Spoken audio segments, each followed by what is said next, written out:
this is, I think it's a great wine, but it's one of the most bizarre rosés that I've ever seen. You know, we talked before about with Moet about the idea that they want to make a very light red wine and extract as much aroma as possible, but zero tannin and very light in body. So they're doing the same thing at Dom Perignon. So this wine, in fact,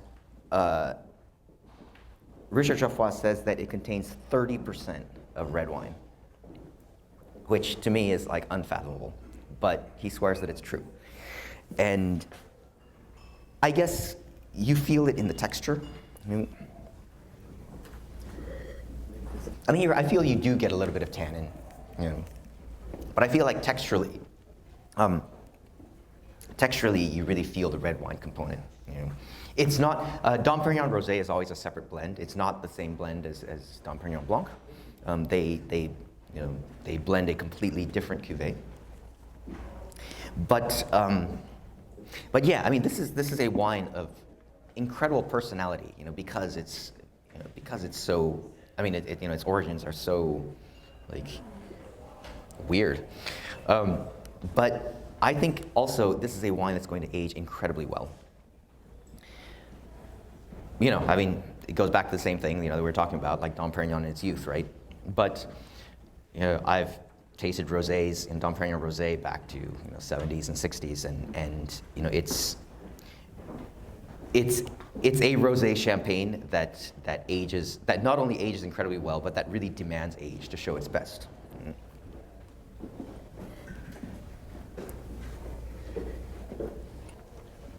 And so the last wine of our tasting is Krug Rose. Again, one of the very finest houses in Champagne.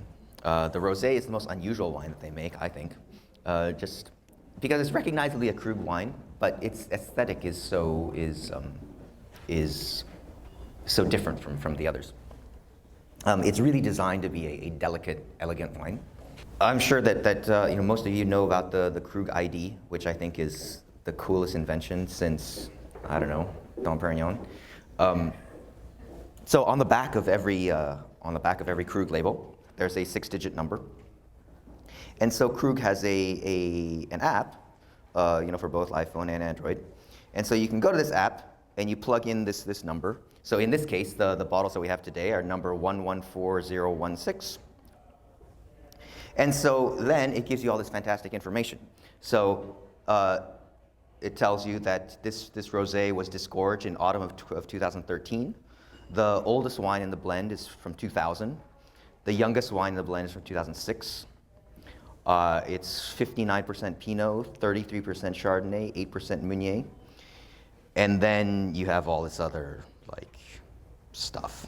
You even have, like, music pairings. You have, like, you know, food pairings. Like, I mean, it's amazing. Like, I really wish more houses would do this because it's such a valuable tool.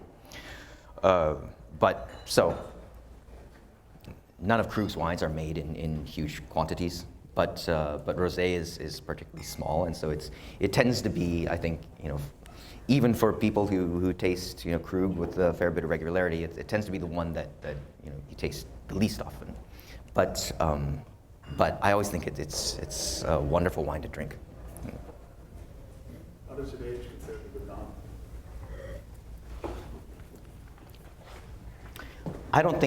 I think that Dom is more impressive with age. Krug Rosé with bottle age it's good, but for me, actually on ChampagneGuide.net, I don't know, it was in like 2010, or if you're a subscriber, you can look back at the archives. I wrote an article about aging rosé, and I picked 3 cuvées that I feel, 3 classic cuvées that represent like the kind of ultimate ageable rosés, and they were Dom Perignon, Veuve Cliquot, and Cristal, or Louis Roederer in general, but really like Cristal. And so, you know, I did like vertical tastings of each of these and wrote an article about it. But I think that, with rosé in Champagne, there are kind of two broad aesthetics, I suppose. One is like the really fruity, upfront style of rosé that's meant to be drunk young. I think like maybe the ultimate example of that is René Geoffroy, who makes this delicious rosé de Sagné, but it's just like, it's like fruit juice, and you just want to drink it. But then you have, at the opposite end, you have things like Dom Perignon or Cristal, where they can be severe in their youth, and even like maybe not that expressive, but 10, 20, even 30 years later, they blossom into this incredible thing.